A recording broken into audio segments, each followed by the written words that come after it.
All right. Welcome back. It's been 6 days. No, 6 days ago, the bidding, biting cold. A module 33 was launched, and as per usual, reset days are on Mondays. So here we are, Monday, 6 days in. At least I think. Let me double check quickly here.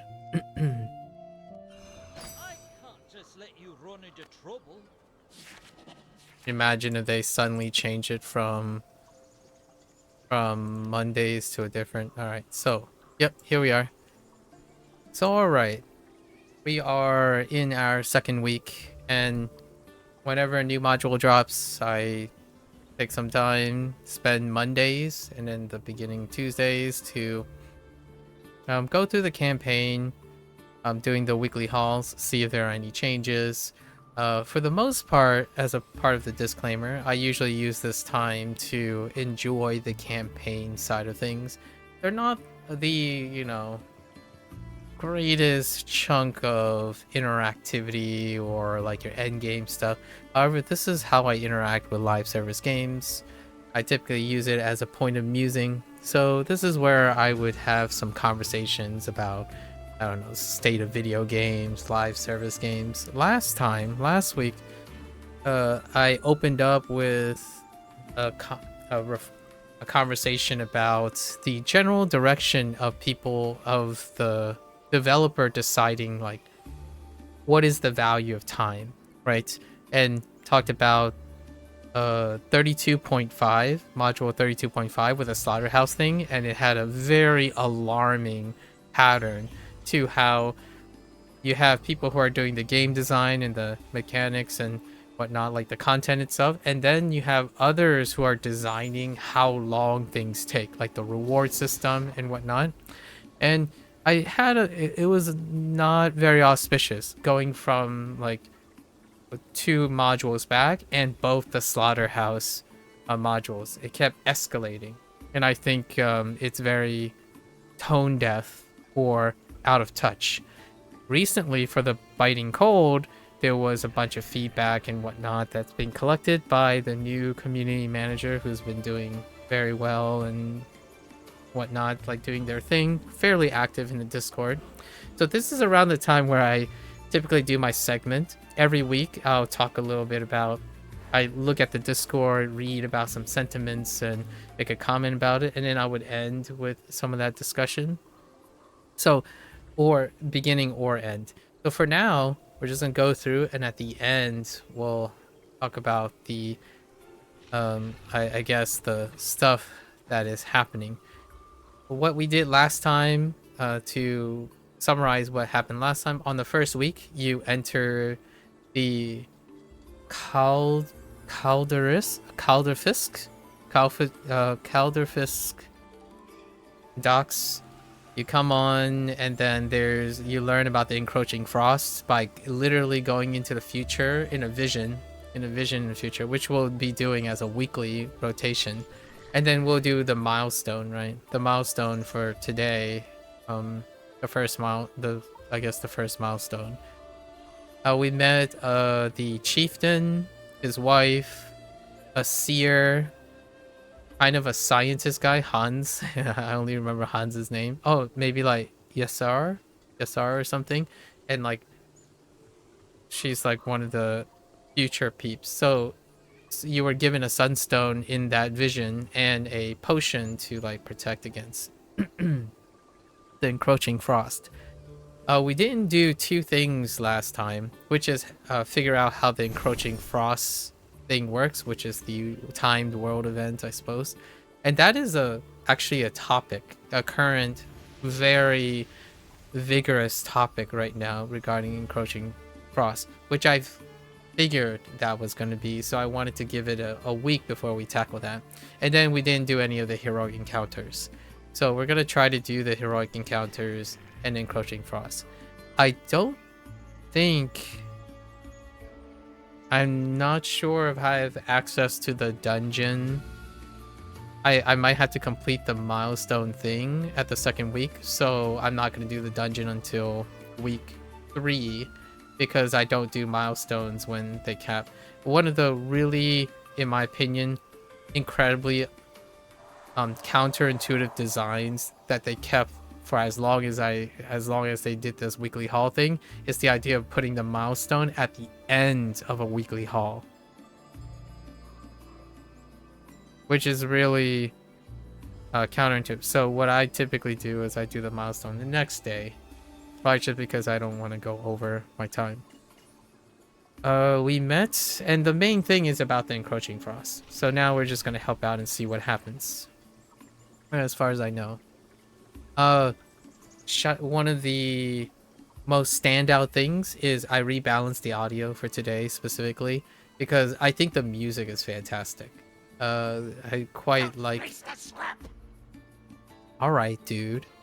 The music. They highlighted the person too that was doing the music. I think the music is fantastic. So I kind of rebalanced the audio a bit, so it highlights the music, and obviously we're gonna be listening to the voice acting. This is what I do. I just wanted to make it clear that I'm not going to like QQ. I don't even know if people say that anymore. I'm not gonna like bicker or argue about the drop rates or some sort of gear related thing. And it does look like the main center hub of the new stuff, the celestial rings, the materials involved in upgrading them and stuff is the talk of the town. So that's what we're gonna end with in a little bit once we finish our weekly hauls. But for myself, I probably won't even engage in that because I've already said this many times again. I do not like the tier system. I think it in the grand scheme of things, it's archaic. It doesn't support live service habitual live service things. Last week I talked to Big War about like exchange some ideas. The inevitable like churning of gear replacements, that is a model that conflicts with live service models, especially free-to-play ones. So oftentimes gear becomes irrelevant to me because I don't want to partake in activities that are very disrespectful to my time. I enjoy what all the other it's not I'm not saying the developers are really terrible or anything like that. I enjoy what they make, like the dungeons they make, the voice acting, the gear. Sure, I guess there's some sort of prevalence on the gear. I'm a little biased, right? Progression in live service games are built on the accumulation of legacy. I've said this multiple modules now. It's on the building of horizontal investment by creating a collection, and they do not overlap. Constantly churning and replacing gear is building over legacy, and that means that there's a demand for its value to consistently go up. So whether it's power creep or stat appropriation or quality of life changes, gear becomes like min-maxing, and BIS becomes the conversation of this game, which I'm not going to do. I'm specifically going to talk about the fighting coal, talk about the music, maybe the voice acting ideas. Those are the things that I consume. So I do not have the rage or the emotional side of me saying like, oh yeah, they don't respect my time. They expect us to like run a certain number of characters for like 600 hours through this. I'm not going to even engage in those things. I don't think I've have in a long time. Like Slaughterhouse, that was absurd. The last Slaughterhouse, I made myself clear pretty much. The hour requirement is absurd. And also, there's a response by the community manager, so we'll talk about that a little bit. I'm vicariously just talking about the feedback from the community and all that vicariously. I do not share most of these sympathies because I'm not going to engage in a diminished return when it comes to time thing. Like if you're curious, my like character, right? My character has gear from like 5 or 6 modules ago. So it's like a Frankenstein of various things. In fact, I don't even think these are operational. So where are these? It's not a thing that I want to partake in. Largely because Legacy is constantly masked over. And it's aggressively so. It's one of those things that are becoming a center point of division. So we'll go into that in a little bit. Now let's go back and join in on if I have any. Oh, maybe I don't. Maybe the first milestone is nothing. We've a task for you. Yep. The first milestone. There's not even a first milestone. Yeah, they don't even have a first milestone thing. Wow. Alright, well, so much for that. But we'll listen to the music because the music is fantastic. And then we'll try to... This is really loud.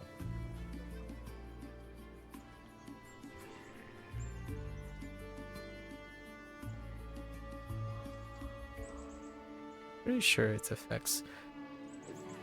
Okay. Alright, so I guess we'll try to... So we only have one repeatable here. A job well Right, these guys. The matted. Which we did them like a billion times over. We are able to do the weekly though. This weekly. I don't know how to start it though. It became unlocked once we reached the first milestone. This mending the wall? No. What is it called? The flooded future? Yeah. So where is the starting point for the flooded future? Oh, okay. So we'll get the 25. It's actually 25 for that. So we'll get the 25 off the flooded future. And then we'll do the heroic encounters for another 25. And then try to...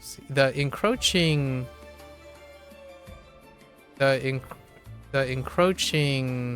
cross event thing is kind of... It's not gonna give currency. Well, some of the quest gives currency, so I'll go over that in a little. Your mind is yours. That is good. I will guide you. Seek the Irsa of this moment. Yeah, Irsa is the one that gives us this. So the sunstone. They're digging. Whispers. Whispers in the dark. Don't mind us. Flood. Try not to. Oh, okay. Does it still give us the sunstone? Oh, no. Oh, we just go straight to the bonfire. Okay.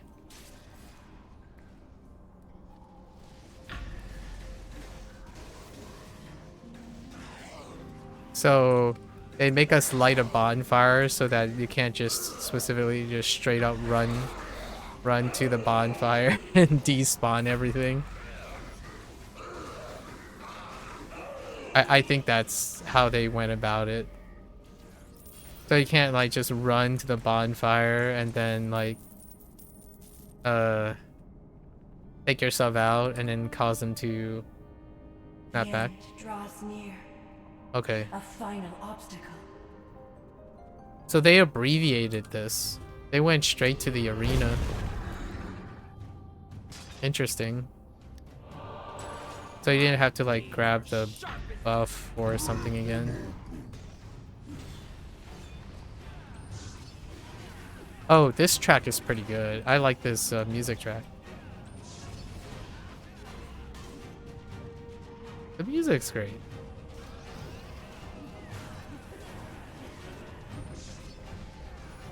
At least I think.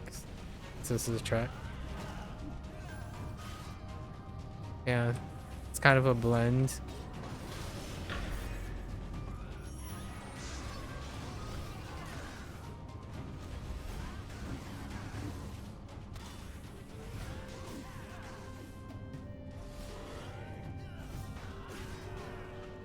Oh, no, wait, maybe not. Alright, the other sounds are too loud.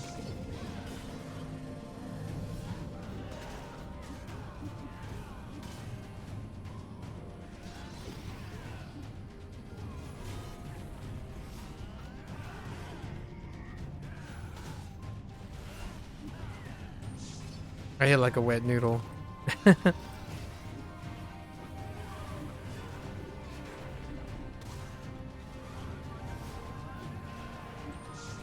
Oh no, yeah, this is the track. It's great. It's like a very nice little progression line. And then you have that nice little touch of the woodwind. And a bit of an ice skate sound as well. Yeah. Really wonderful track. Does bring me memories of Chrono Cross's soundtrack.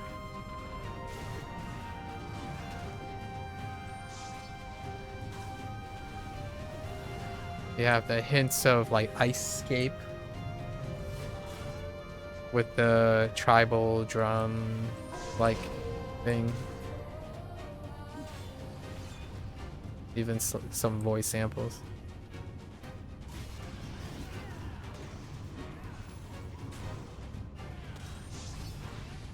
I'm not intentionally doing this very slowly. It's just that you know, paladins don't hit like dump trucks. Friend,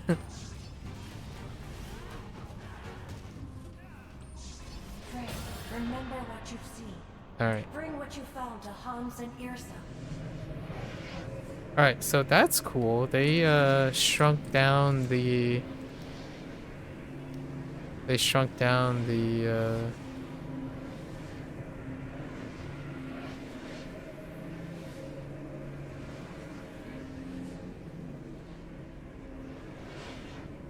Hold up. Did that just change up my other settings? No. Okay. Alright. Why are you so loud? I stand with my brothers and sisters. I could have sworn I applied these. Alright. Okay. Alright. So we get the instant... Right. So we get 25. We're kind of filling out the numbers, right? So this is 25. Then let's go and check out the...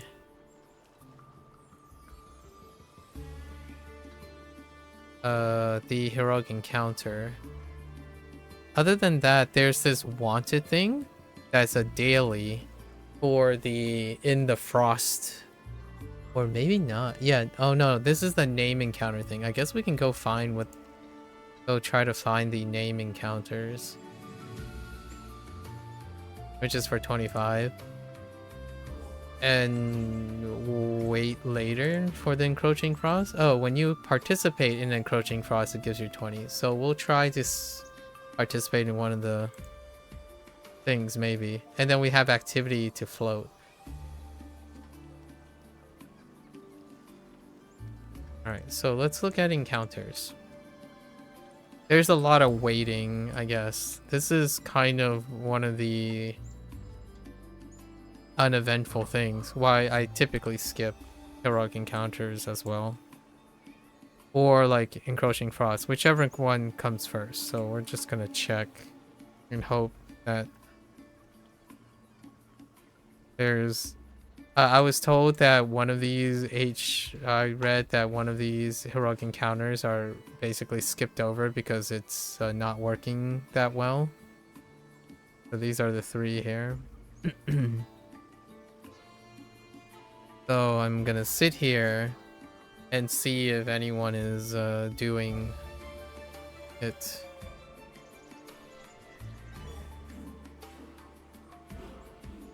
We might end up skipping the encroaching frost thing because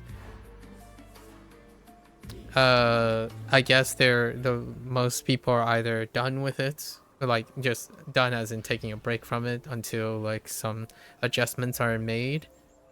I guess this would be a great time to talk about it. So the encroaching frost apparently produces a specific type of currency, the dust. So like when you do this, right, these encroaching frost things, you get this thing called, oh no, these are not it. These are shards. You're supposed to collect dust for the celestial rings. Oh no. That's just dust for the running of the dungeon. Maybe they're talking to the celestial dust for the rings. That's probably what they're talking about. But I don't know about the encroaching frost either. There is a poll that has been placed out. The poll. Oh, that's in the official note. So there's a poll on how the encroaching frost is done. Currently it's on for 15 minutes, right? And then people are thinking, they're asking, should we keep it like this so you can farm currency? I'm guessing this is the currency they're referring to. I have no idea. And then, or is it fine to end frost 3 minutes after the boss is taken out, right? And the boss is what the weekly is for. Or either way is fine. It looks like it's a bit of a split. The dust thing is probably dealing with running the dungeon in order to get the celestial dust in order to upgrade the rings, which I'm not going to go into until much later, if we talk about the rings at all. I don't think I'm going to talk about the rings at all. Maybe. Where are the rings? So these little guys right here. Presumably you have to get the mythic, right? The mythic version, and then upgrade them using these dust. And apparently it's in such a low drop rate that, or like a low drop amount, that it would take a very unhealthy, quote unquote, unhealthy amount of time to farm them up. So it would take like several hundred runs, successful runs at that, in order to get the amount. Or like, and people are arguing, well, and the rings are bound and they're not account bound, like permanently account bound, so you can switch between them, kind of like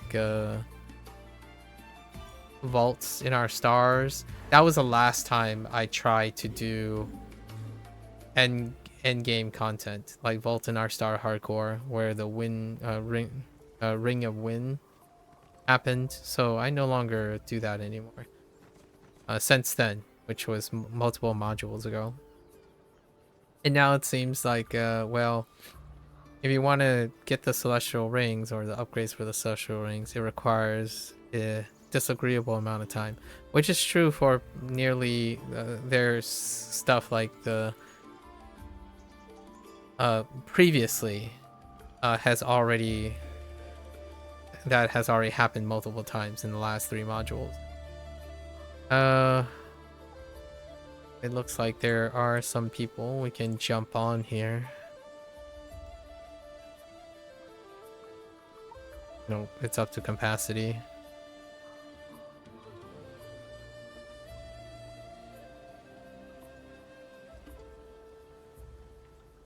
Yeah, I skipped this on the day on week 1 because it's sitting around waiting for anyone to do these because you can't do these in solo.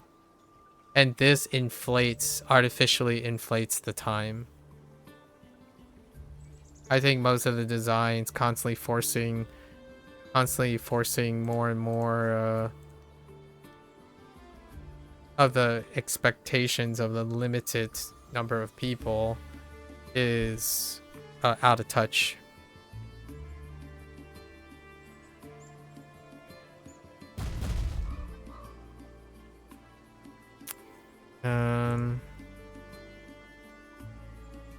I'm seeing if there are any instances that are still.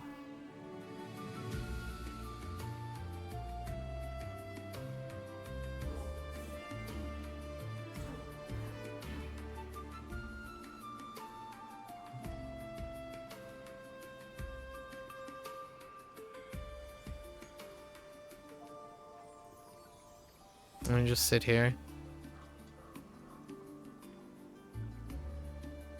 Yeah, so presumably the celestial dust that's required to upgrade the rings, you need 600 dust, right?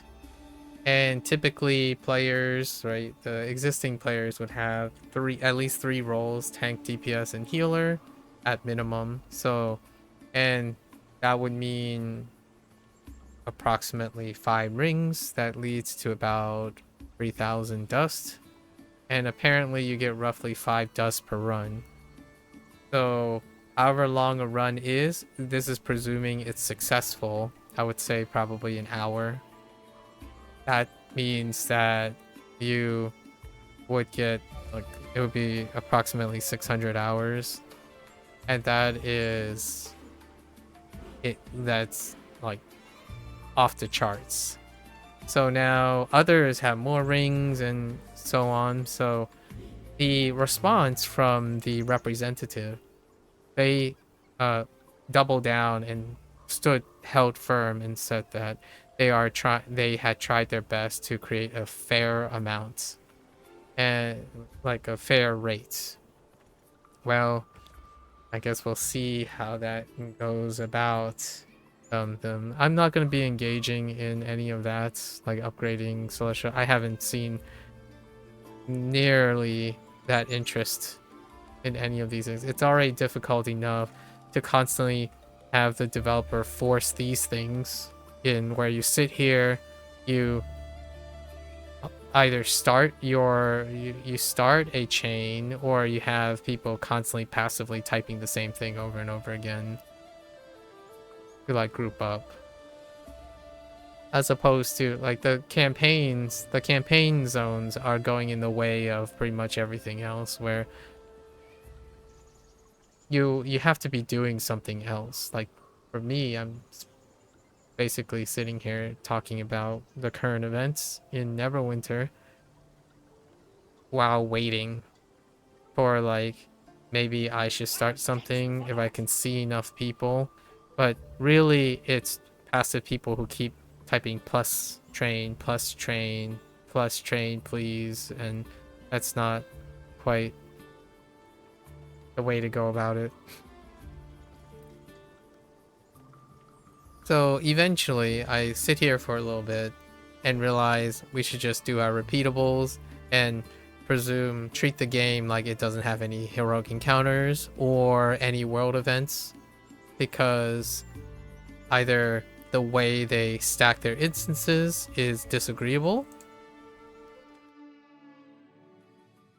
or the events are timed, right? And the event that's being timed is more or less the encroaching frost, which just sit there and sit there.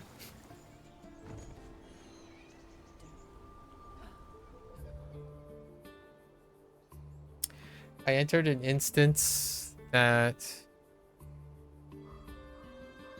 I thought might be running. Nope. And now we sit here some more. Actually, oh yeah.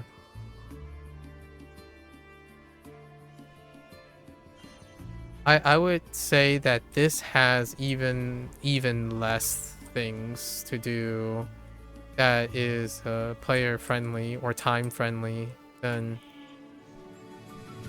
the last three What in his things. warmth, my friend? Oh, phew. We'll just turn It's this never in for the ending. 25. We have to endure. But of course, just give me a moment. What I does the call blessing do? upon Oh. Lathander's will. Hear my blessing and shine bright. May all who stand in your way cower before your radiant light. Almost sound like a Green Lantern call.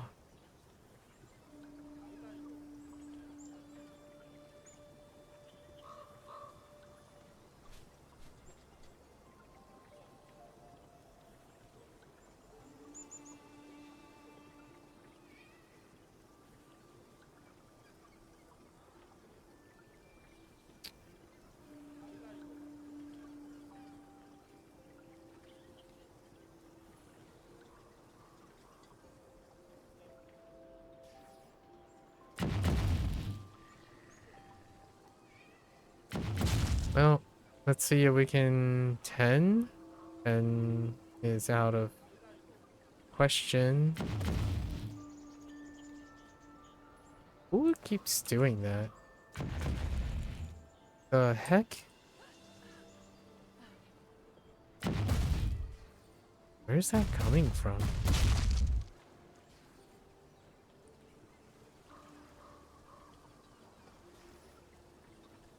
Where's that?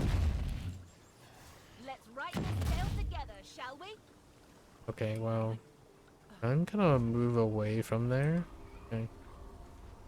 I can sit in a little bit of a piece.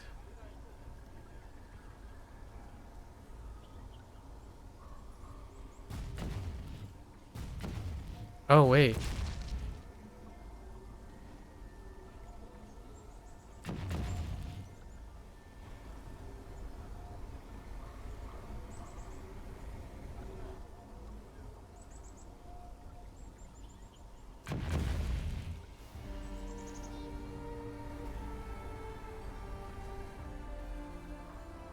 Yeah, I don't know where that sound's coming from. Heck, dude.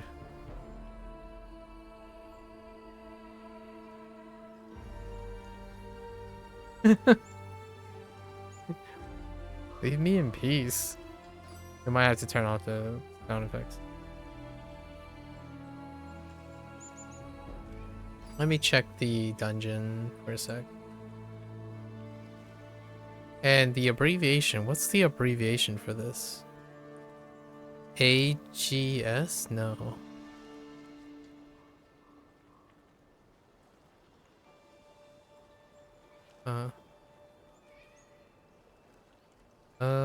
You have to second milestone. Yeah, so we have to complete the second milestone. So we'll do the dungeon or try to fetch a dungeon next week. For now, though, basically now everyone is just chilling and sitting here talking. If there is a, I mean, we might as well go to 9. Let's see if 9 has it. My blades are I'm- sharpened and ready. Nope.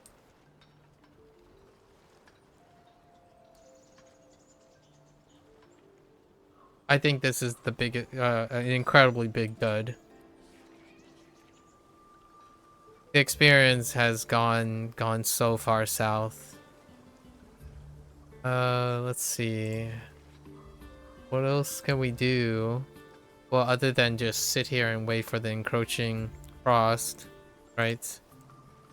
Other than that, if we do the dailies enough, we'll get the activities.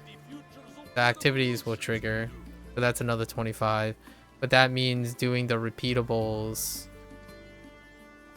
10 times over. It's incredibly rough.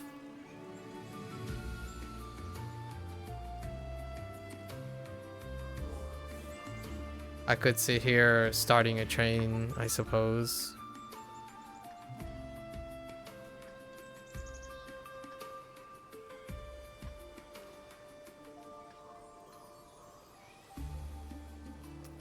Not enough.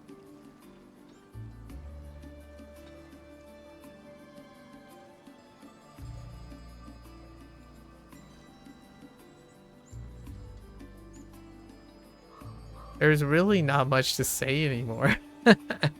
This is where I would start yapping about random other things.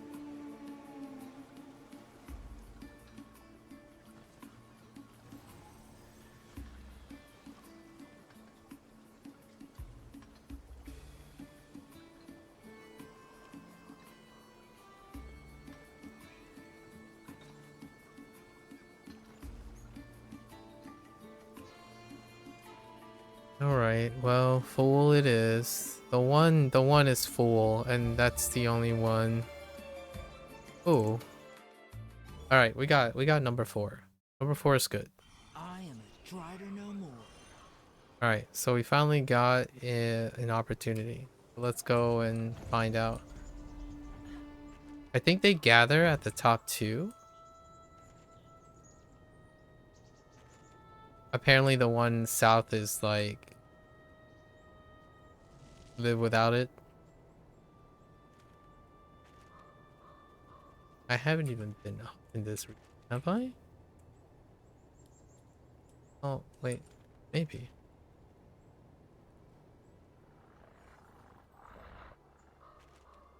Not really. Looks okay.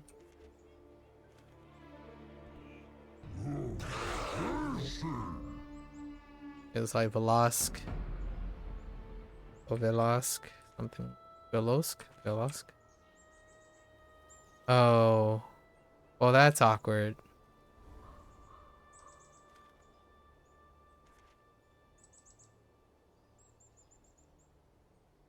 Oh, wait. Just kidding.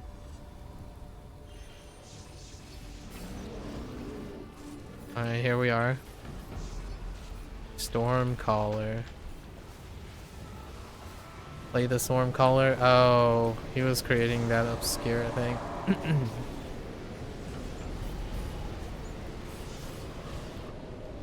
That sound effect though.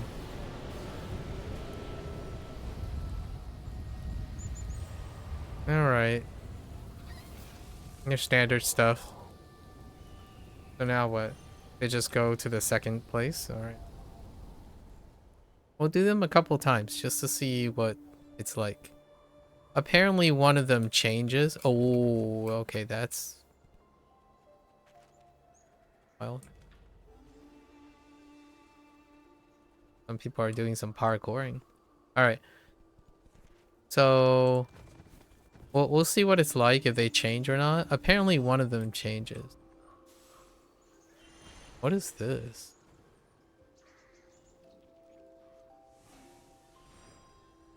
We're escorting them to where? Escort and defend the miners.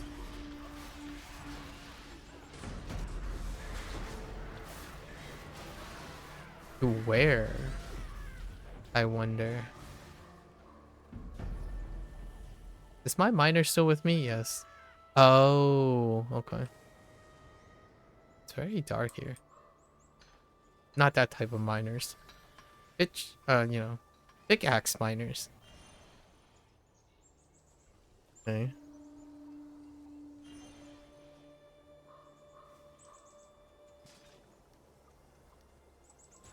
I can't just let you run into trouble.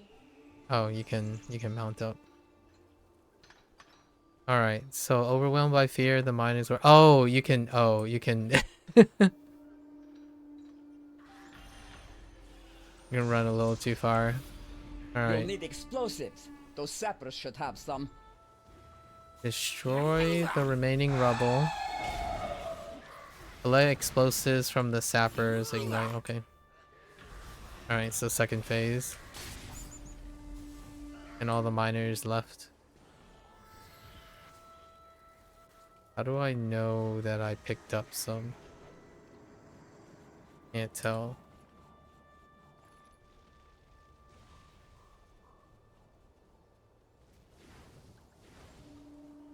I don't see.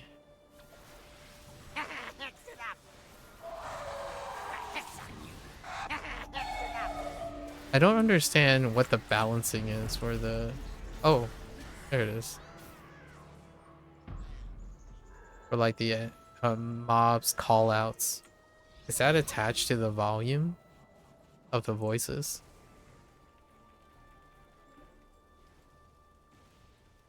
You broke through. That should be what we're looking for. Probably. Alright, so now take the magical and slay the. Okay.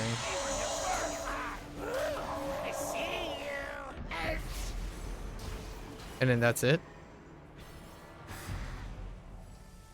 That's relatively tame, I suppose. And then what? This thing comes back on? Okay. So I'm guessing this arena here is the thing that changes. But I wouldn't know yet.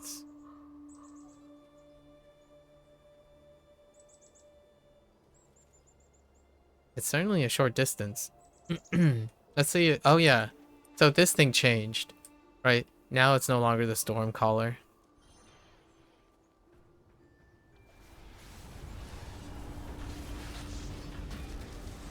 Slay kobolds, sure. I'm still coming for you.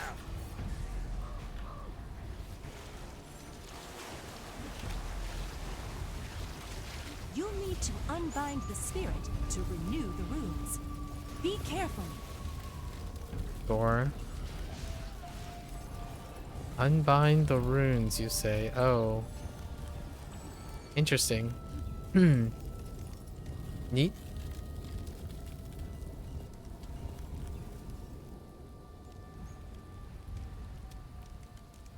And then they're channeling. I see. Alright, now what? Friendly? Not friendly. Now's your chance to reveal it.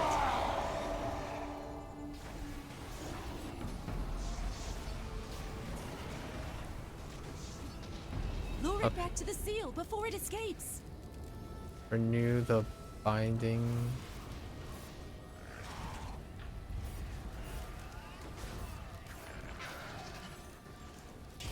Oh, these seals? No.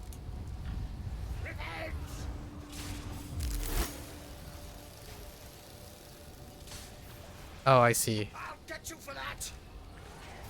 In different positions. And that's it? Holy moly. Now what? You just walk back to this again? Alright. Well, I guess heroic encounters are at S-like tier. Wow.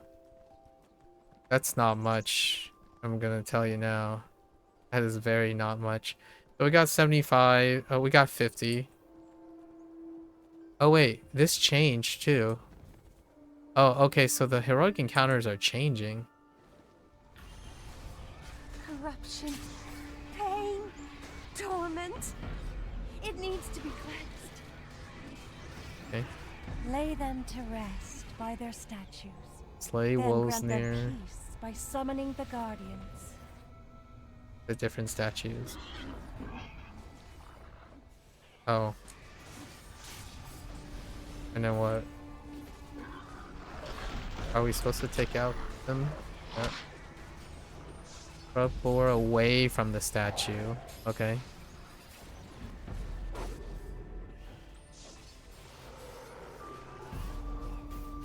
Alright, and then the bear over there. I see.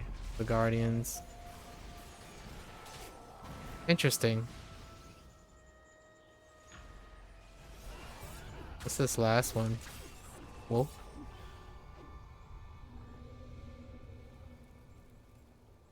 Where's the wolf spawn?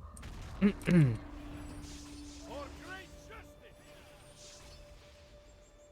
you please pick him out of the circle, please?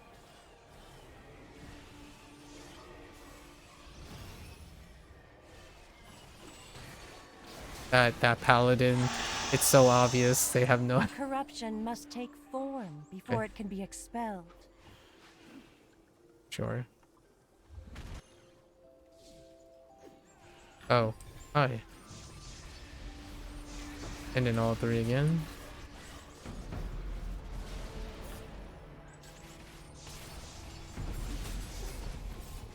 Silence. The hurt is healed. At least for a time. Alright. Interesting. Now the other one, oh okay, the other one shows up again. We'll do it a couple of times to see what the pool of the pool of things are. Clearly the bottom one is so far removed from the other two. Just don't do it. Okay, so we got the dragon again. Just a quick nibble. Ow, my face. Well, I am not that sturdy.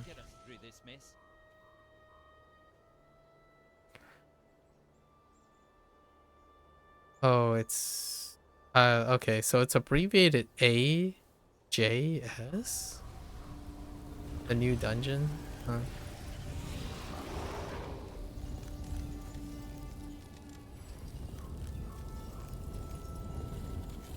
Third boss, experience please. We already have experience requirements.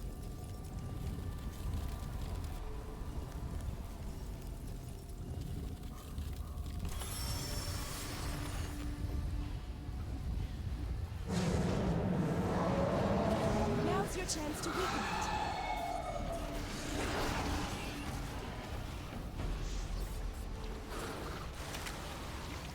I just want to see what the storm color is. I'll get you for that. Coming for you. I'll get you for that. I'm still coming for you. Oh, these runes. I see. You can interact with them while in combat. That's it. The major heroic encounter is crazy faster than the other encounter. What's going on with that? I could see myself mindlessly doing this sometime, I suppose. You're not getting anything from it. So that's kind of disappointing. Okay, and then here's the minor one. So let's try to heck, come on. Do we have to interact with it? Okay.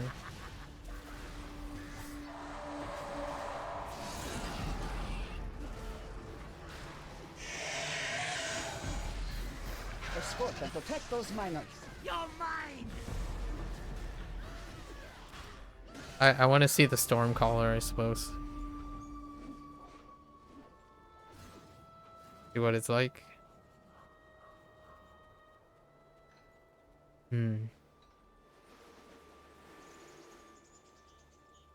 Yep.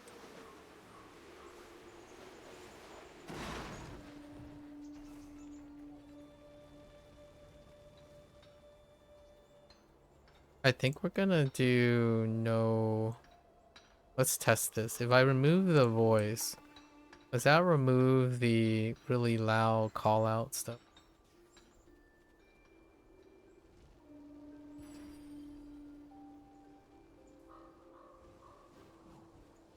From like the companion. That's where that loud noise is coming from. Despite me wanting to. Yeah.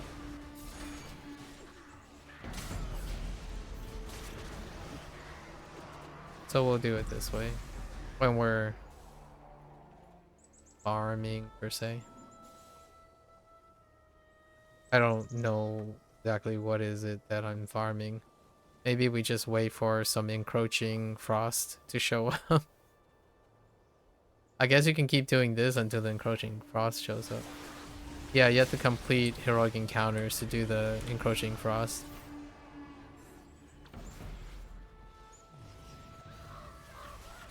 I thought I saw an explosive. Oh, here's one. Yeah. I'm having trouble picking them up. Oh, and then you light it on the fire and then you throw it in there. And it's an F. And those are F commands. And then the miner shows up. Oh, this is the major encounter. Or it showed an icon.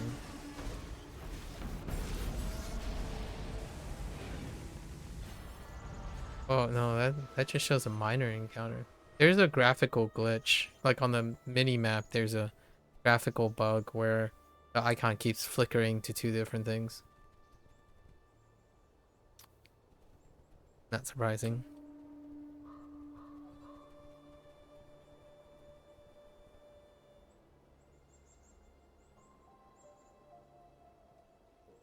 Oh, here it is. So this must be the Stormcaller, because the Stormcaller was a giant.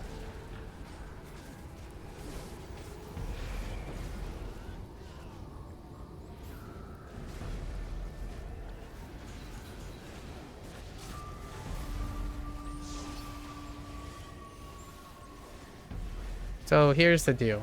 We will do these heroic counters long enough for the encroaching frost to show up.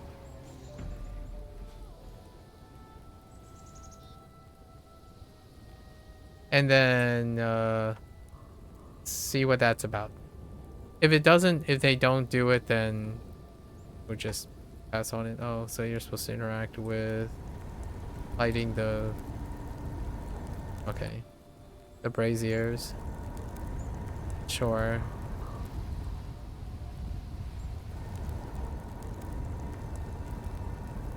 They're not very bright.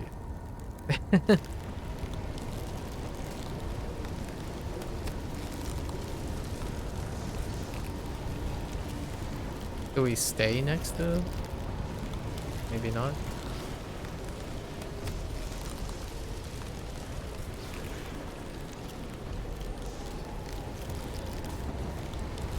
The sound effect is very loud.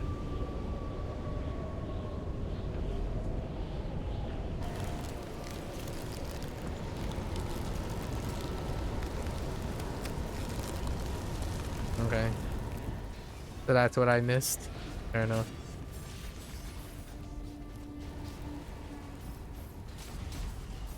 Gonna start a blizzard.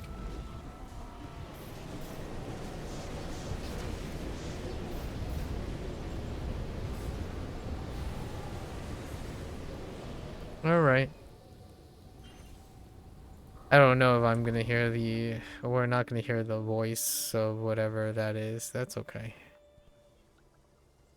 So we're gonna... So this gauge up here, right? The encroaching frost will stay for as long as it takes to get to the encroaching frost.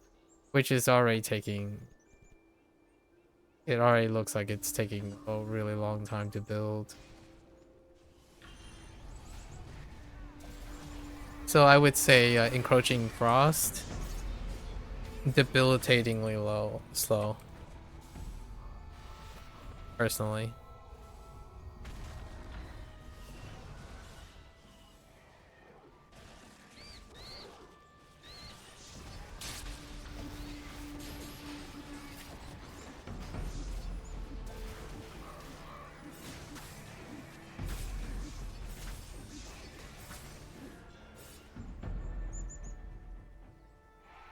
And you just do this the whole time. Like the repeatables are even less. They did change one of the repeatables that I was not a fan of. The C tier plank. The C tier plank, they added more planks. So that's neat. The there's also another C tier, the fire thing, putting out the fire thing. More fire spawns maybe in future incoming. Let me actually see what they changed. There's not much going on.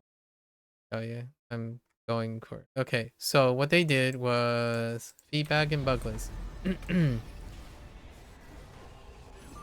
So let's see. Adding more planks and reducing the spawn time for planks, right? That was really low. It was borderline D tier.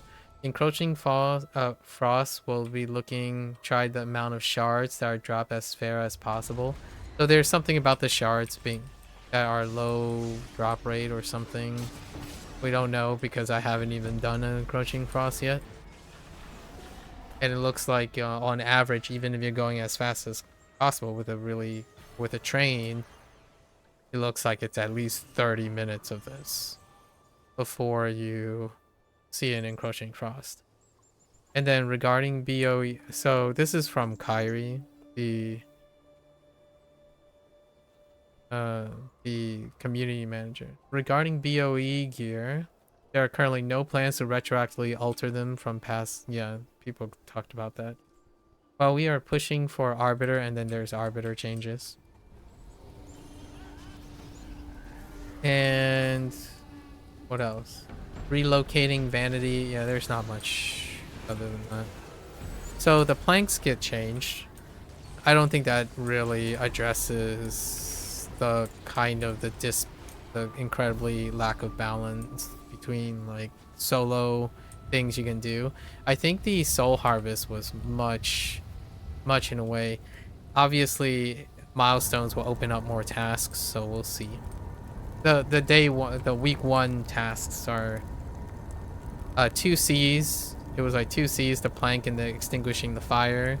That maybe even 3 C's. Grabbing the potion stuff, and then S tier for the A tier for the ambush thing because it's still behind a clock. And then there was an S tier, something really fast. Oh, the enemies you have to defeat in like the middle of the area. You have to take out 12 of them, and they come in stacks of 6 already. So overall, it's like doing that over and over again it's wear thin almost immediately. And then it looks like this is pretty much it, which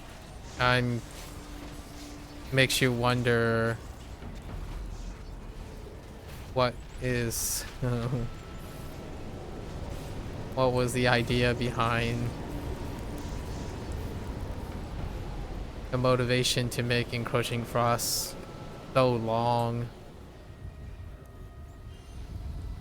I guess you get rough Astral Diamonds at a very small rate too. We're almost there. Let's add like we'll do 50. At least hear what the Encroaching Frost is. I'm guessing there are voice samples in them.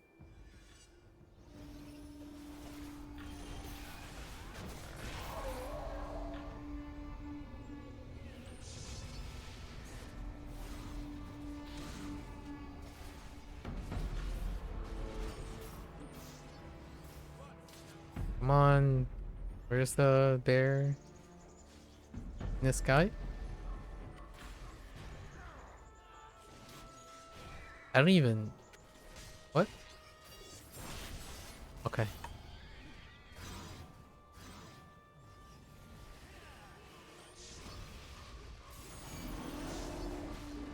Okay.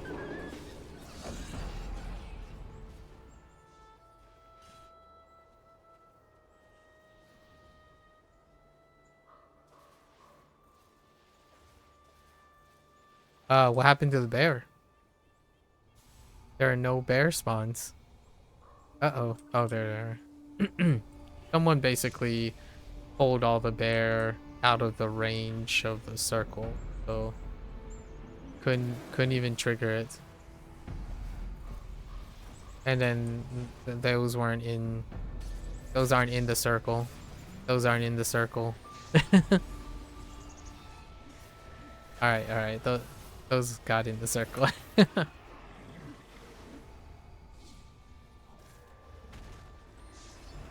Instructions unclear. The corruption must take form before it can be expelled. Yes, yes, yes.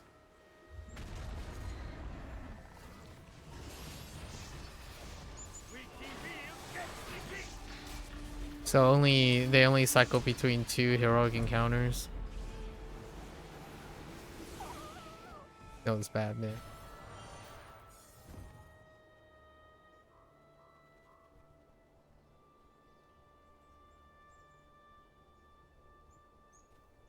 Could sit here. You could sit here and play or watch a couple episodes of, you know, Star Trek or Supernatural and chill like this, I suppose.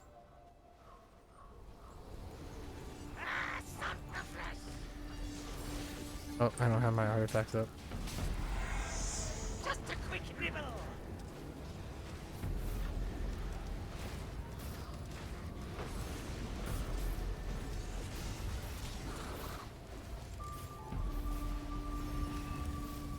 Yeah, incredibly underwhelming. You'll need to unbind the spirit to renew the runes. Like, Be careful. so underwhelming.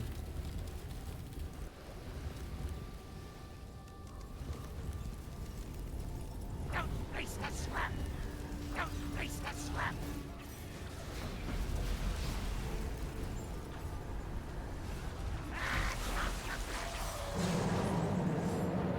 Now's your chance to weaken it.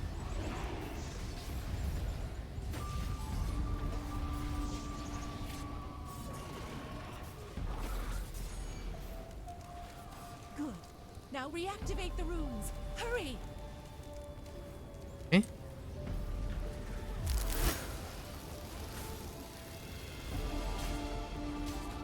Alright, we're almost there.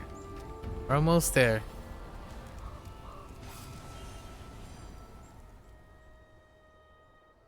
I'm guessing this progress bar...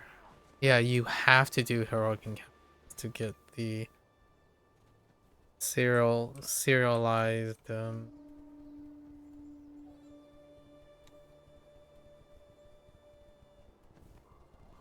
serialized encounters. Like you have to trigger one thing to trigger another thing, right? That means that there's one point of failure. Basically, if you don't have the first thing, then you can't have the second thing. In my opinion, that type of design is not great. So whenever you're in an instance with no players, then you can't do either.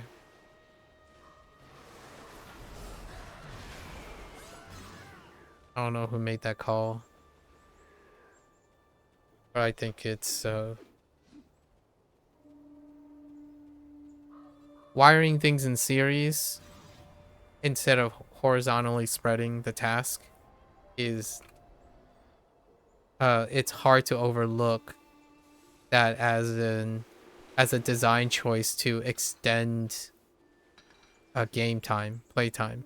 Like for example, providing 2 quests at a time as opposed to providing 6. Despite you're going to do all the tasks anyways. Like you have a pool, like the first pool, there's a pool of 5 or 6 quests. Giving 2 at a time as opposed to the entire 5. You'll need explosives. Those sappers should have I don't some. think it takes any stretch of the imagination to know that someone decided that intentionally to inflate game time. And this would be another example where you must do heroic encounters in order to trigger in Encroaching Frost. I mean, you could argue, well, that's thematic. You're trying to do heroic encounters to trigger an event that maybe it's thematic in a way. The frost comes because you're instigating it or something. But that's not explained, right? You broke through. Not in That not in should be temp. what we're looking for. So yeah, at the mercy of having uptime and whatnot. I think if this can, like, That's ours. We were I'm not entirely sure. Like, I'm never gonna do another Encroaching Frost, I suppose, after this. Watch me find out, like, oh yeah, you need the currency from this in order to, like, buy that. They would have to lower the Encroaching Frost's currency. like requirements, whatever it's required for. I don't know what it's required for. My imagination is it's probably too high. I think there's a great precedence. Oh, now we can hear what a great precedence of whoever is assigning like distribution of rewards and stuff is way out of touch with how long these things take. And how not engaging it is. And most of the environments and stuff are great, right? It looks great and the different variety is great, but it wears the content thin so quickly because of how nauseatingly repetitive.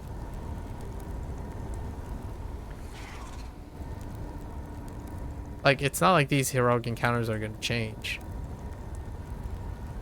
like, for the rest of the campaign. If they do, I will retract my statement. Like, for example, as your milestones as the milestones go up, you have others available. That would be shocking.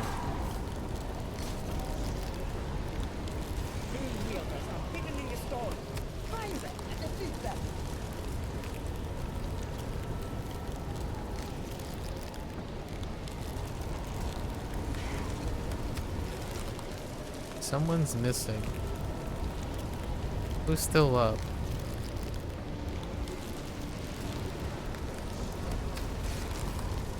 Stop that storm pump before the blizzard gets out of hand. The sound effects for the blizzard thing is very loud. It might be on the voice track and not the sound effect track. Alright. Alright, now we have encroaching frost. Oh, I got a pair of pants. Nice. Alright. So now what do you do?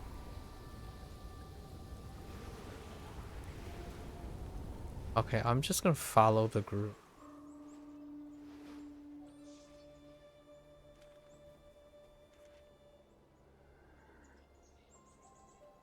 I don't understand.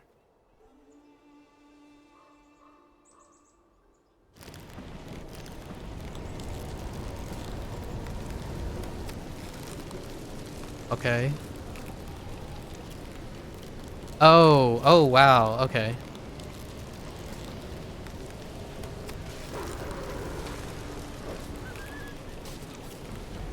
What do you do? Do you light the beacons or something?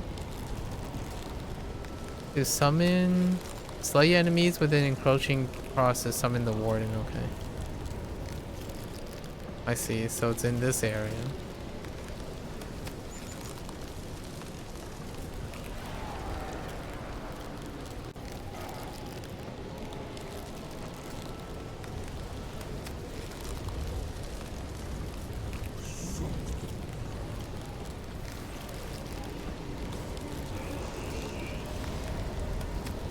Okay, 33, sure.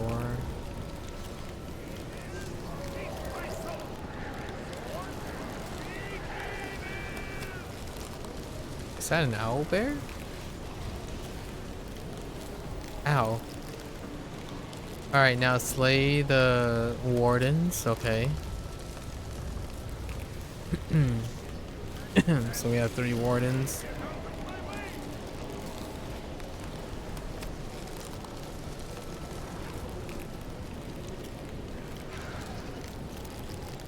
We have some people going up, some people going down. Going north and south.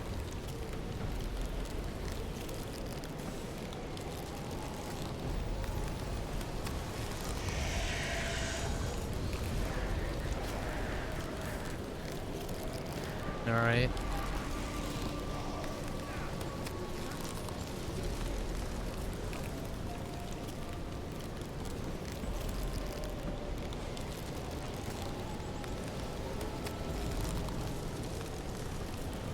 I see. This stuff, it really chips away at you, man.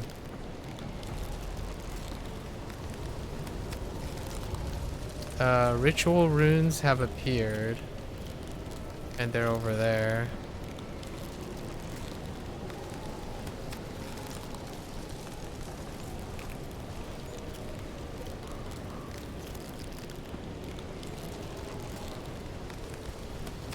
Wow.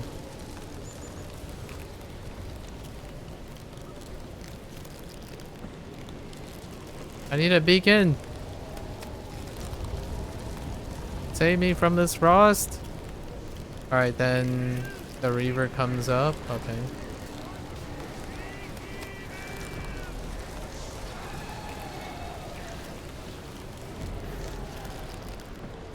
And you get some shards. Okay. Optional. Take out. Oh, what is this? Oh. Is that a companion gear? Oh, cute. Alright, so you get companion gear. We'll take a look at that in a bit. I guess I can talk about the companion gear today, I suppose. Since that's part of the attainables. So you only get one loot drop for like 30 minutes, so okay. I see. So you have to hit these guys. Look around. Gather resources from frost touch creatures and cache. Like, I don't know what is it that I'm gathering. Doesn't really seem like there's.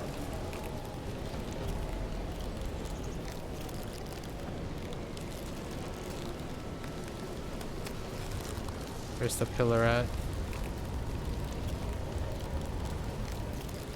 Yeah, so this is the thing that they were talking about, where do you want it to end it early, or are you there to farm currency, which is those like rugger things, I guess.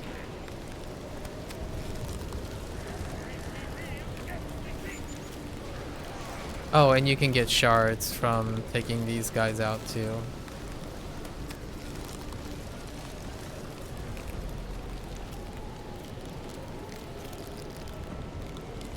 Oh, and I see people interacting with some sort of cache. Oh, no, no, no.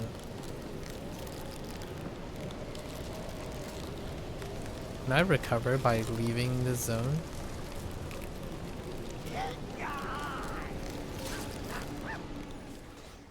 Oh my gosh. That wind sound is...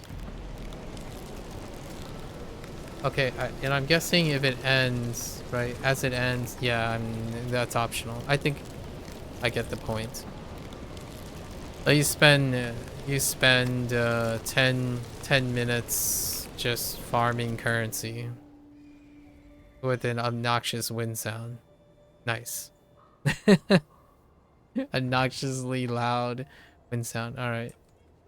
So let's take a look at... I wonder if the companion gear is guaranteed or not. Because I mean, what are you gonna get for making it not guaranteed? Like, what's the point of not making it guaranteed? So what completed? We complete our activities because we had to do like 8 billion things. Oh my goodness. Locate an open storm chest. Oh, dude.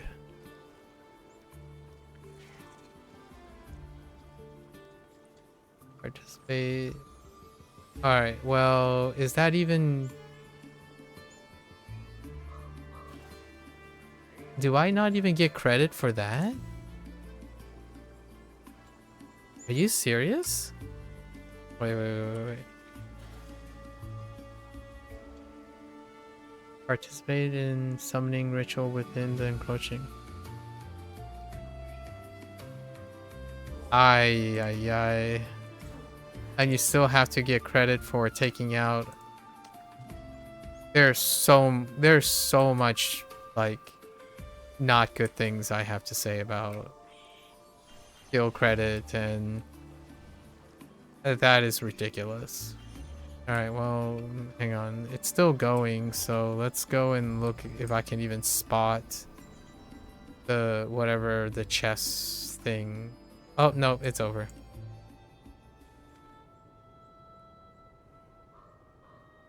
Wait, is it?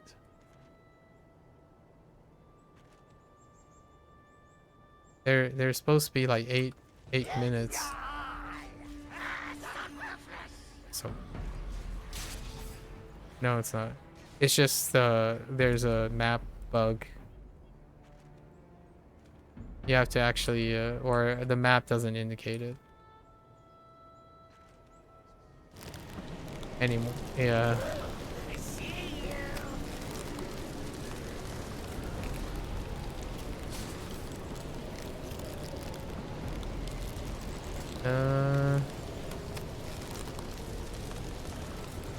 So I don't know what I'm looking for.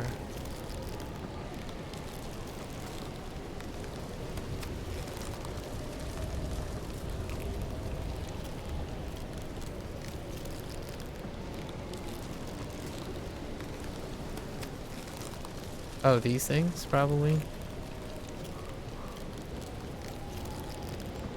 Oh, and then there are shards in. Okay.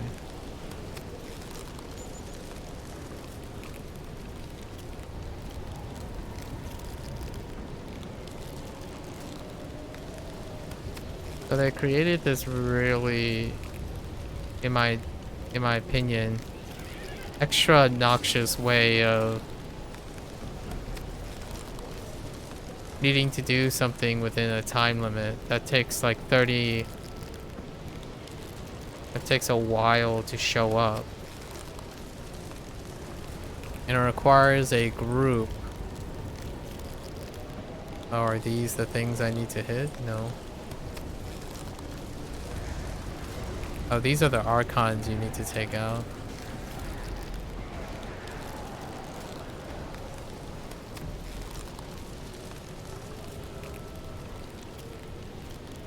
And I don't know how you... Yeah, like, the ritual circles don't make any sense.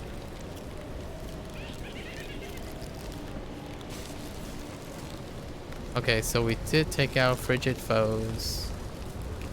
And also another problem, your quest stuff is not visible. So you have no idea if you're actually getting quest credit.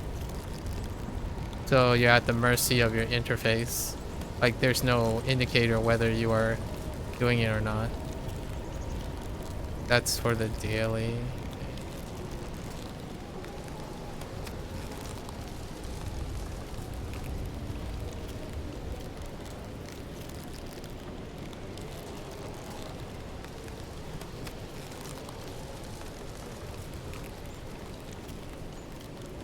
Encroaching Frost is an F. Like, I'm definitely not gonna beat around the bush. It's an F. Probably the quickest F I can ascribe to. Big fat F.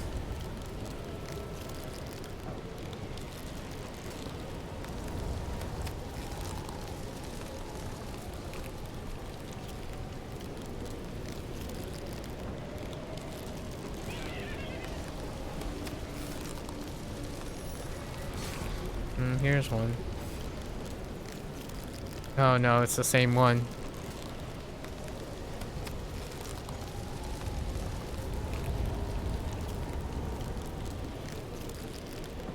Is that one?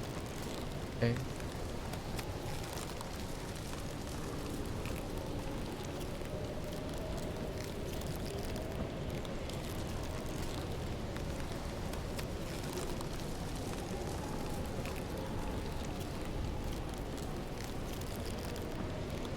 Here's the one.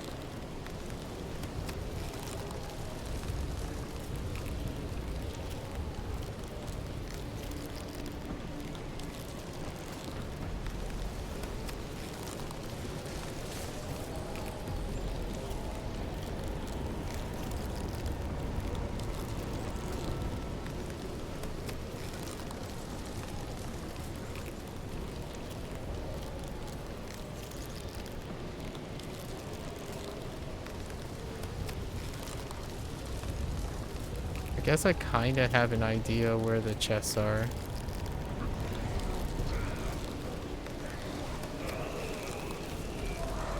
I don't see as many as the quests. I haven't encountered as many as the quest has suggested that I should be doing, or should be getting anyways.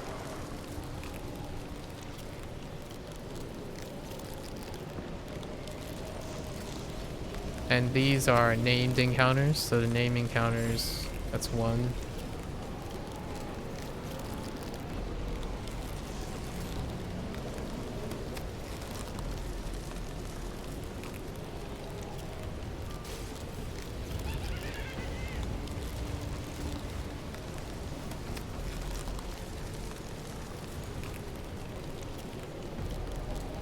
Yeah. This is hecka obnoxious. It's so obnoxious.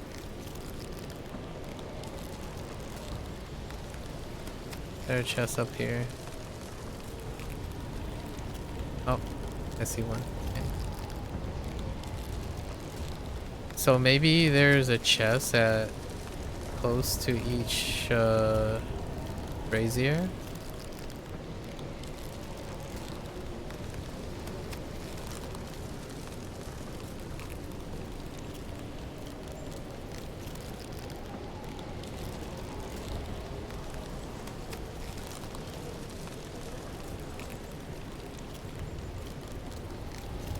Hurry, open that.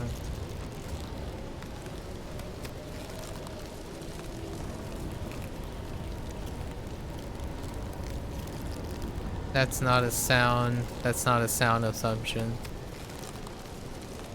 Okay. I found 5. And now it's suddenly so peacefully less obnoxious. This says participate in the Stormbound Reaver summoning within the encroaching plane. Like, people can trigger it and you don't get credit for it. So like even if you were waiting and doing all that, you don't get credit for it. So big fat F. Like, this is probably easily the biggest F. Like, this is 0 tier. So we'll see if this gets changed or not. Because I have no idea where participate in the Stormbound Reaver. Like, I was presumably there the whole time. I don't even know what I'm looking for. And then now you're expecting to wait and do heroic encounters for another, or serendipitously run into another one. That's... We've a task for you. Got it all sorted? I don't Good. know. I'm not about to work you to death, so rest up, alright? And Yeah, here, the board thing. you're that taking too. on extra work. You deserve something for it. So this is our... Is this the extra? Life out And then the here. heroic encounter, which is 25. And this one should be... It worries me how they're. We did this one. Blessed be your. And then that's the 100. So we did finish the 100 today.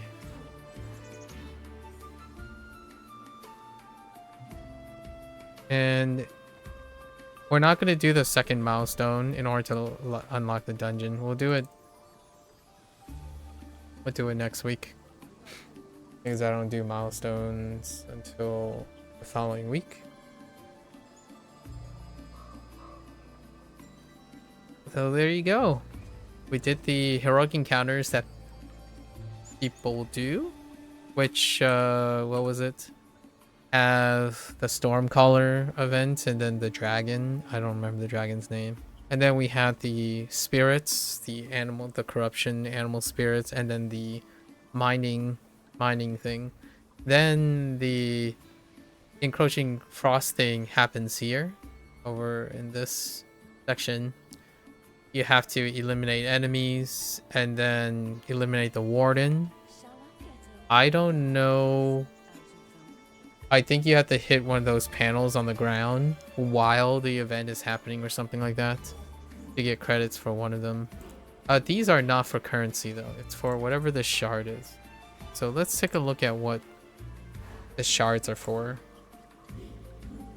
And have an assessment. Not really. So where are these shards part of? Let's look at the campaign shop. So these are the Regate shard.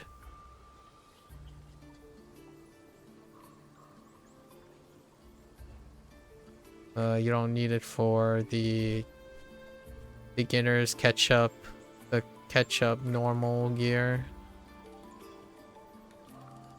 None of the normal gear. So no normal gear things. Maybe it's involved in upgrading something.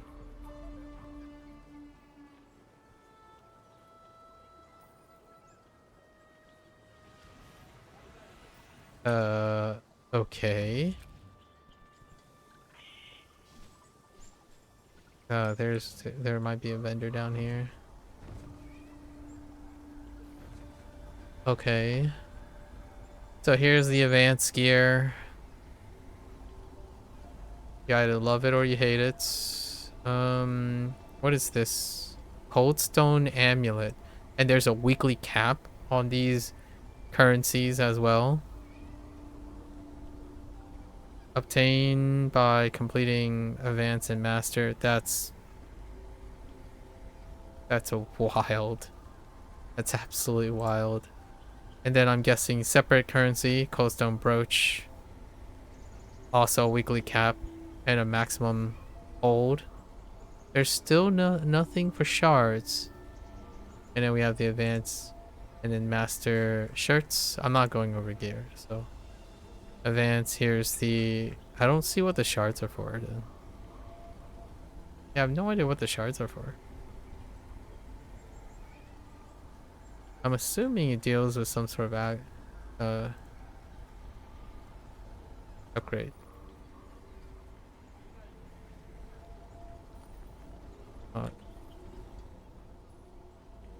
Oh, they just put the seal tray.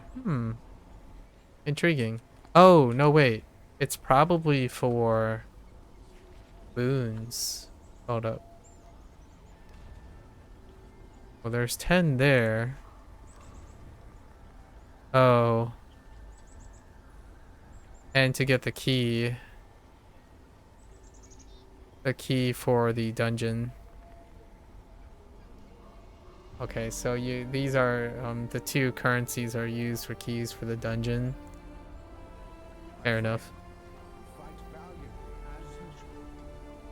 And then here are the cosmic dust stuff. You have to, oh, so you have to get cosmic dust too. Interesting. Yeah, and then the cosmic dust is for your end game people who like want to get the celestial, upgrade your things. And then companion gear. So I did receive a companion gear, so let's take a look at the companion gear that could drop not from masters, right? Not from masters. Are these paralleled though? Are they parallel? Let's find out. They are paralleled, so I'm okay with that. A tiered gear that has different modifiers, in my opinion, is a gigantic taboo. So what choices do we have? I got the defense deflect one. Great. That's not. So what do we have? Okay. So this is offensive to some extent. Ugh. That's defensive, defensive. Healing, healing. Offensive, offensive. Oh, actually, this can actually be used for healing. It's companion gear. So, I'm not missing too much there. I guess we can look at these rings. But since there's no modifiers, right? The equip modifiers on the Celestial is basically what people want. So again, second class citizens most of the time. The modifiers are the same though, right? Nope, the modifiers are different. In one of the most unpopular, in my opinion. Like, I have unpopular opinions to begin with, so I'm guessing people are okay with this to some extent. It's the nature of the modifiers that are relevant that they want, but the having different modifiers between the masters and advanced group, that is I'm not for that. I think that is creating, that is double dipping. You're deliberately trying to double dip. So like the people who want something in the master's tier, right? If they are stuck completing the advanced tier, they need to get to the master's tier to get the thing that they want. So it's serial design. It's kind of like the creating the heroic encounters to lead into the encroaching frost. So in order to feel satisfied, in order to get this modifier, even scale down modifier, like to get this modifier, you must complete all the way. You have to go all the way to get to this modifier. And then when you want to get here, you must go there, right? Alternatively, if you're already in the country club, right, the nobility club, then you can start here, and then you have to get to here in order to be satisfied. So this is serial design. And that is where all the game time is going. And I think, to me, this is the reason why I don't even participate in this. Like, I'll do the dungeon, see if we can play the dungeon, and all this stuff, right, is, in my opinion, one of the biggest reasons why there is no growth and only divisive dissidence on devaluing your time over and over again. Serial designs over and over again. I don't know if you have to upgrade. I don't think you have to upgrade these. These are one pickups. The thing is, they're not the same modifiers tiered up either. And there's 3 sets of tiers on the modifiers. Like, it's just throwing in a random thing. There's already a disagreement on like modifiers being useful, right? Like useful, but exponential increase in time, because you're needing to also pick up those specific things. Now the question is, are they pick up on buying on pickup? They are. So they are also bound on pickup. So you can't even, you have to RNG your way and play the game stacked on top in RNG and have 3 separate tiers of modifiers. Whoever is designing it is deliberately they know, in my opinion, exactly what they're doing to inflate game time. Create multiple different modifiers and make the argument that it is increasing like the quality of life, but you're phasing quality of life. Like, there's only one slot you're competing for. They either go all the way or you feel dissatisfied. I think this is pushing it. So now it's pushing it 1 tier higher. Before, it used to be you do the advance and you hope that you can get into the masters in order to get the thing you want. The advance is basically on the way to getting the masters. Sometimes the advance is the one that people want, so then no one, like those players will then go no longer do the masters. Like, for example, if I see an advanced thing that is pretty reasonable, I'll get it, and then I am never incentivized to do the masters. Now, if I want something in masters, you could try to get the masters, and then when you do the masters, now there's another grind on top of that. So, and then when the next module rolls around, you're gonna have to ask the question, oh, is this getting phased out? So no horizontal investments, only vertical. And it's vertical within its own campaign. Incredibly disagreeable. I don't even want to look. Like, I'm not gonna even look at the modifiers. If they drop, I suppose. So next week we're gonna try to get into an advanced dungeon while everyone keeps spamming experience required, because we live in an age where people don't learn or test or deduce mechanics and play by the mechanics. They simply watch and expect to be explicitly explained and then execute the mechanics, which that's your choice. Obviously that's up to the player's choice.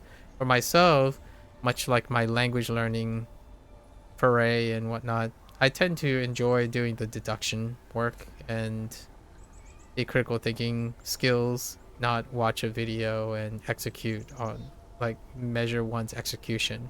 It's kind of like one of those things like, hey, I'm going to start jogging today. I'm going to start learning how to jog. First, I'm going to spend 20 hours of my time learning how to see the perfect jogging form and then start jogging.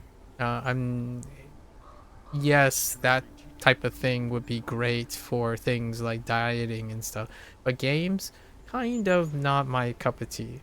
So I'm not here to sit here and say, oh, hey, are you experienced? Well, I watched a video. Is that experience enough? No, you have to do it and watch the videos. Like, okay, well, I'm doing neither. So we'll see if we can get into an advanced run.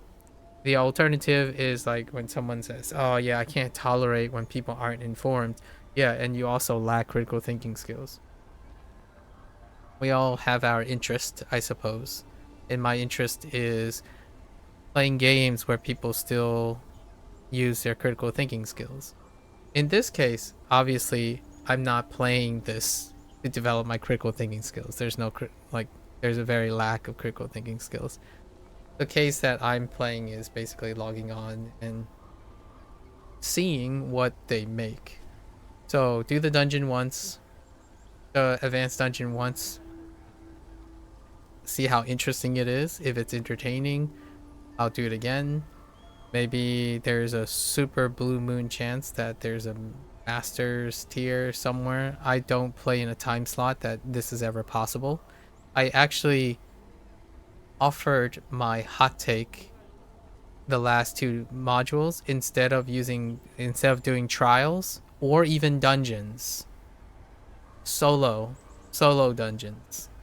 So like the next evolution would be a solo 3-player dungeon, like solo or 3-player dungeon, not a 5-player or 10-player thing.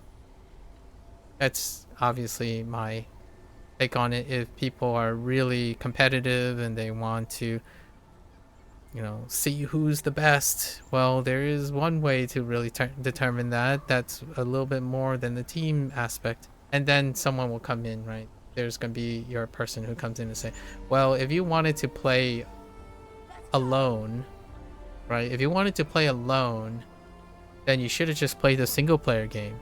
This is an MMO after all. Like, well, it's an instance-based MMO. And there are more than one way to play against someone, right? Like running, personal bests, PRs. So there are other ways to play with other people, like, and compare with other people. And actually, most of the arguments on the Neverwinter things deal with performance, like who's performing better, who is better at certain things. Well, comparing teams is not what this game does most of the time. They try to compare individuals, like, oh, is my DPS better than your DPS, or is this tank better? Well, you can't really compare that when you're doing it in a team aspect. So both, you can have both.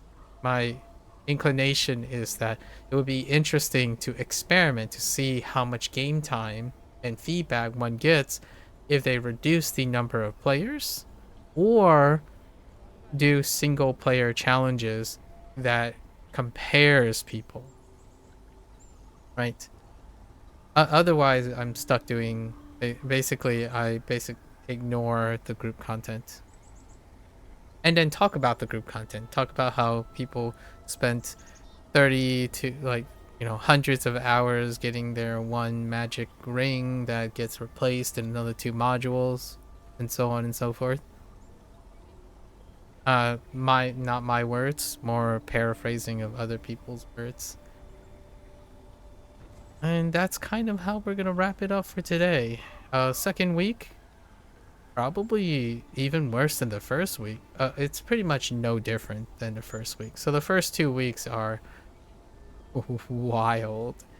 I used to give like 5 out of 10s because they're usually on average the same things, right? Like Cryptic hasn't really gone up or gone down. It's expected.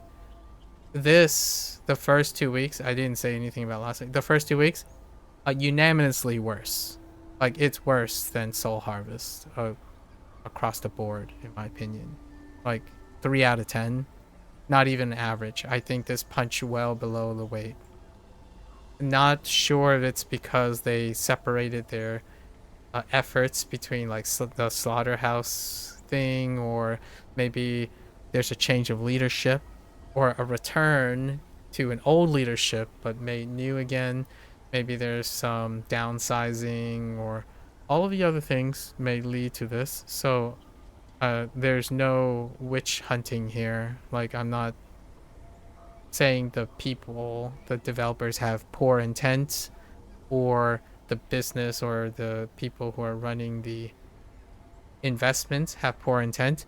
They're businessmen, and the developers are making content, right? And it's free to play, so I'm grateful for that. How I feel about it is not dependent on the rating. It's below average. It's below their average circumstance. Typically, dailies are a bit more vibrant, and they do not rely on one bottleneck. Heroic encounters don't rely on one bottleneck for an event, or there are various examples of that, and those bottlenecks became points of contention. The tier system is a complacent tier system, and the consistently being out of touch with the player base, that shows confidence, actually. So it's admirable that they're sticking to their guns, like, hey, we're going to keep making this game as group content, right? Real-time group content, where you have to be present at a specific time to play the game. It's not like the game is bustling so you can do this, right? In another hour or two, it would be nearly improbable to do any of this. And I'm usually a lot later than this. So that's your dungeons. Can't even talk about them. Can't even show anything about them. And then maybe when we get into them, it's a one-time deal thing. Or spinning your rattling around with a gear that is serialized is a recipe for incredibly dissatisfying reward or respect for time. You tiered your things, and then you dashed in a randomization, hit the random key on your mods. I mean, according to them, according to Kyrie anyways, that they were systematically chosen. So there was thoughts behind the modifications on the gear in order to like compensate and rotate out certain things. Fair enough. I wouldn't know, because of maybe something that a certain part of the developers don't know that's a bottleneck. I think the reward system is a bottleneck. The consistent pressure to making things stackable, like one gear it's a excuse to get another piece of gear, which is an excuse to get another piece of gear.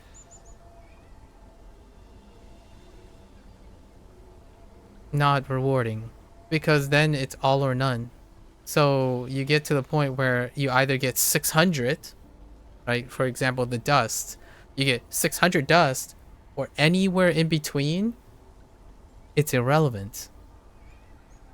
So all of the designs is based on goal markers, not the process. And I'm a process guy, so this is not my cup of tea when it comes to how they're doing that. I'm playing the campaigns because they're a process. You know, you come in a week, you look at it, see what they've written, what they designed. The gear is not a process. It's just if you get it or you don't. You might be thinking, well, getting gear is dealing with the process of completing the dungeon. No, it's not. You do the dungeon and you hope that the gear happens. You're gonna play the dungeon and the process of the dungeon like 99% far more than seeing your aspirations of your little gear drop. So to me, that's pretty much, I could be doing something, you know, it could be something else. So instead, I'll play the dungeon, see what it's like, do some commentary on the dungeons, and then wait for the next patch. I'm genuinely curious how long it's going to be before I like decide, oh hey, we should change out some of this gear from like four plus mods ago. Largely because I have slightly more up to date on the healer. What is that sound coming from? Anyways, that's a wrap for Neverwinter today. We tried, so we understand how the encroaching frost works. That's a big pass. I don't even think there's a chance I'm not gonna even, like, I didn't even complete the boons from the Soul Collector. I don't think I'm gonna complete the boons for Biting Cold either. This might actually be getting close to like the last module. Not because I'm upset necessarily, like I'm not really angry or anything. That's I have lost interest, right? What I mean by that is the losing of interest is there's not much I can do. There's not much to talk about. So perhaps I'll do like the first 4 weeks, right? So next time, the next module, I'll only cover the first 4 weeks. You know, the milestone weeks. And then assume the rest will just fill in. Because if I had to guess, it's going to be the same. Where maybe week 4, or technically the 5th week, we do this milestone, see what it is, and then the rest, just assume we complete it. Cut it even further by half, because after all the modules, it's even more repetitive, even less parallel investments, just constantly vertical ones, and that means I'll give it half the weeks. In fact, I might consider doing it this time around. If there's less content, like less things to talk about, less things to do, I'm not gonna sit here and try to stretch that time. So I'm thinking I'm gonna cut right at 5. Like, after seeing the first 4 milestones, which technically I'll be doing this on the 5th week. I think we're gonna cut it there. These don't mean anything. Like, this milestone and this milestone and this milestone is simply for the reward milestone. Most of the things that are already available and stuff is completely vanity to me, where like maybe it will unlock how to get reagents or a shop or a currency shop, but really this doesn't exist. This here is fluff. It's the increasing in your amount of time, and obviously most things, like right here, you get a reward for 1 piece of like celestial armor, right? So not gonna, you get it, that's great. So I get to update that one. It is another reminder that you're going to have to do all of this to get there. It's not the greatest. Not the greatest. So I think that's the plan now. We're gonna try to squeeze in a dungeon run if we can. Maybe even the normal version, if we can find the normal version. There is a chance they usually selectively pick up the normal one in random queues. And then do the advanced one if we can, like one time. And then I'm gonna cut it at 5 weeks. I'm not doing 10 weeks. I think this really is like half. Incredibly large step down from Red Harvest, like the 2 Red Harvest peeps. Slaughterhouse was, in my opinion, arguably the lowest point so far. It's a 1 out of 10 for Slaughterhouse. Like, way low. And this experience, the area and the design and stuff, below average. And this is from playing every single module's content up to this point, even the module contents that no longer exist because they're going to repurpose it. So pretty clear. So 3 more streams left, right? This is the second one. 3 more streams left, and we'll give it an abbreviated thing. We'll keep cutting. So next, if I'm around for module 34, right, at the end of the, probably at the end of the year, module 34, we'll test it, and if it's even worse, then we're just gonna cut Neverwinter. Like, I don't have too much attachments to Neverwinter anymore. So for now, because of my experience here, I think 5 streams as opposed to 10. So only 3 more Mondays to go. A little bit very disappointing. What can you do? Feel free to play, right? I'll still play like in the background and whatnot. I'm simply cutting my time on finding something to talk about because there really is very little to talk about when it comes to the actual content.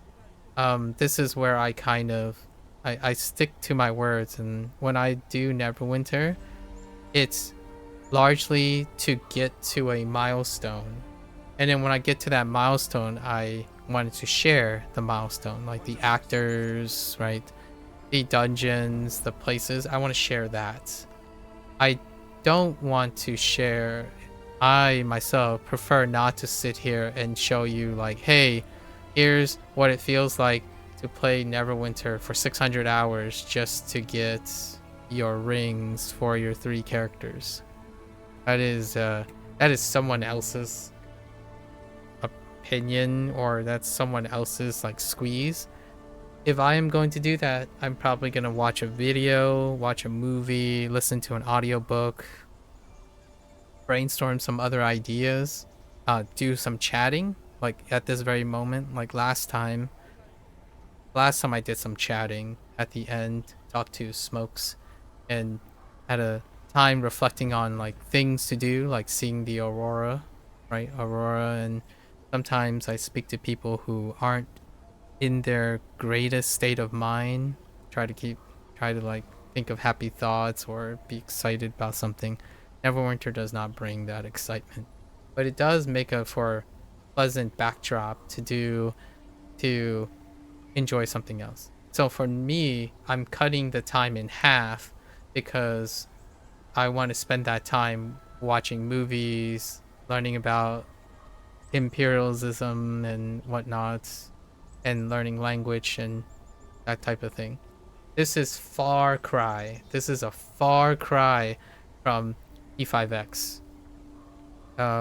Persona 5 the Phantom X still get reviewed bombed today and substantially get rated lower than this, but I think there's a case to talk about respecting time.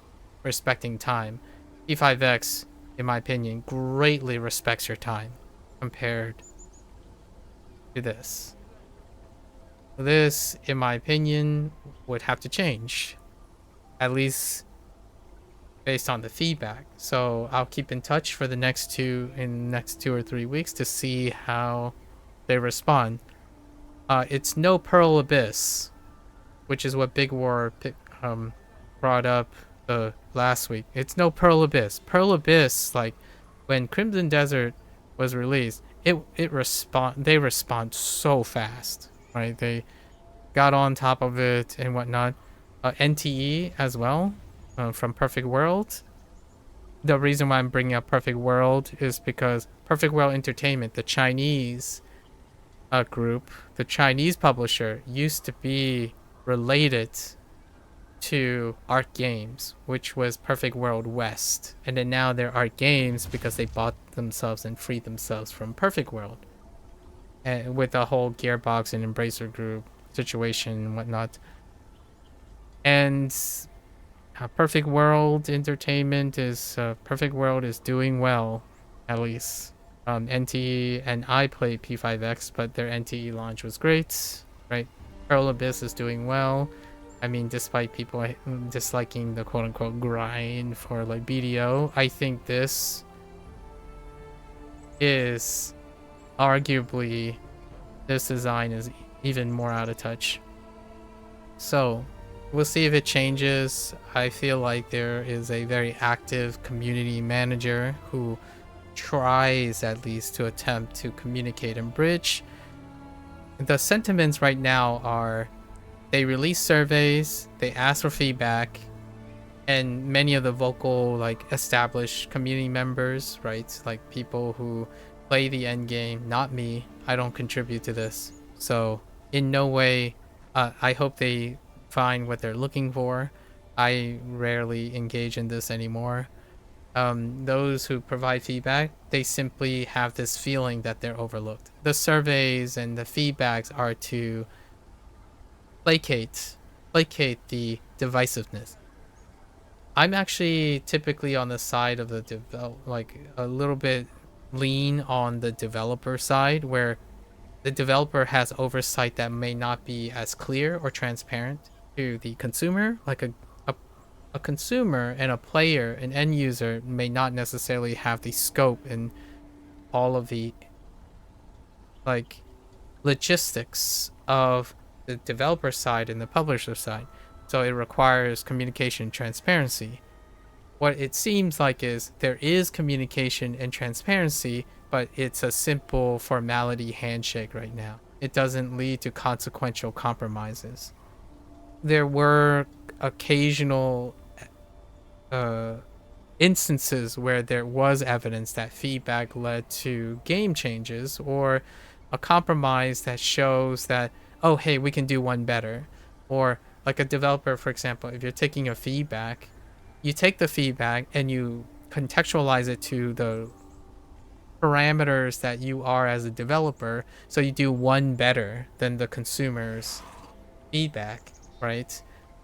This doesn't happen very often. In fact, it does appear that the general consensus is they asked for feedback and the vast majority of the feedback was ignored.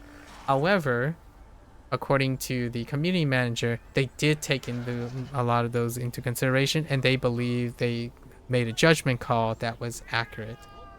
So we'll see how that works out. It'll be interesting to see the discourse or the compromises or building on that. For myself, I'm specifically cutting time, not necessarily because I don't enjoy playing Neverwinter. I like using Neverwinter as a case study.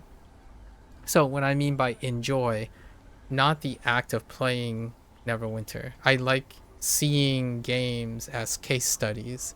So Neverwinter is a great point of contrast or comparison with like a gacha game, which is the other format, a gacha game, a live service gacha game.